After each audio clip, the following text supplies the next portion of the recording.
Mkutano huu umekuwa very effective, kwa hiyo tunawapongeza sana kwa hilo.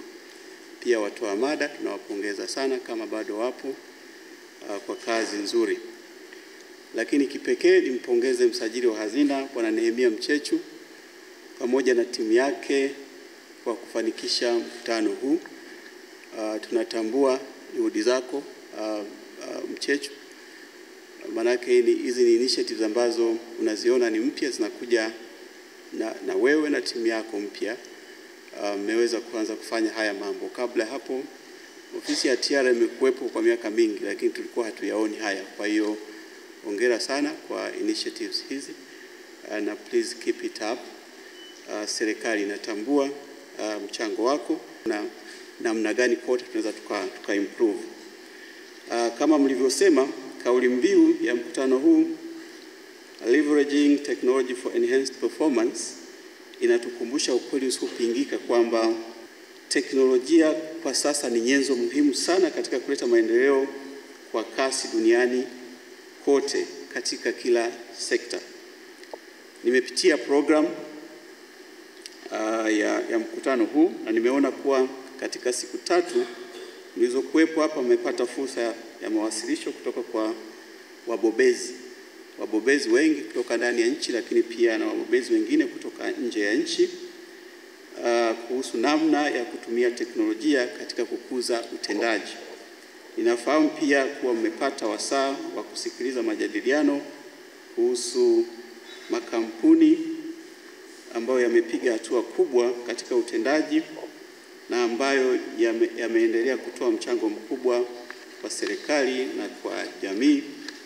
Ni matumaini yangu kuwa yote hayo mlioyapata mtayatumia katika kuongeza ufanisi wa taasisi mnazoziongoza, na ninaamini pia kuwa mwaka ujao tutaona ongezeko la gawio kutoka kampuni mnazozisimamia.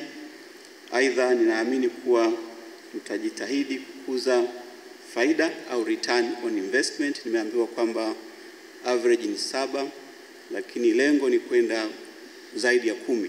Kwa hiyo tunaamini kwa mafunzo haya pia yamewapa changamoto au hamasa ya kufanya vizuri zaidi.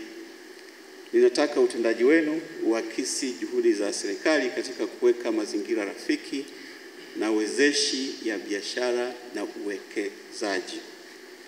Ofisi ya msajili wa hazina itaendelea kusimamia mashirika na taasisi hizi, na serikali inaifanyia maboresho makubwa ofisi hii ili kuipa uwezo zaidi wa kusimamia utendaji wa taasisi.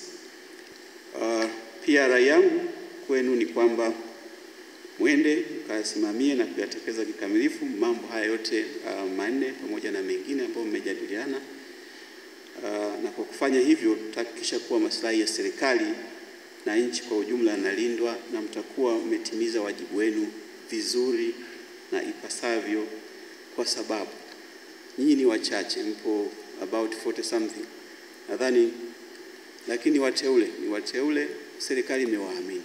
Ni katika watu wengi sana mmeteuliwa nyinyi. Kwa hiyo ivalue hiyo thamani uliopewa na serikali kwa kuhakikisha kwamba unatekeleza jukumu lako inavyopaswa.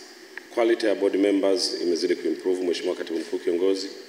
Watu ambao ni knowledgeable, watu ambao ni committed, na tunapata feedback kutoka kwenye taasisi zetu hizo kwamba umetuletea watu ambao wanatuchallenge, wana michango. Kwa at least tumeweza kupata some good feedbacks across the way. Lakini pili, jana kwa mara ya kwanza au safari kwa mara ya kwanza tumeanza pia kufanya kutoa zawadi au kuwatambua board members ambao wamekuwa very active na wanaotusaidia sisi kufanya kazi vizuri. Na vigezo jana vilielekezwa, kulikuwa na presentation. Tunaamini over time tuta-improve zaidi hii process ya kurecognize watu ambao wanafanya kazi vizuri sana, na tutaendelea kufanya hivyo kadri muda unavyoruhusu.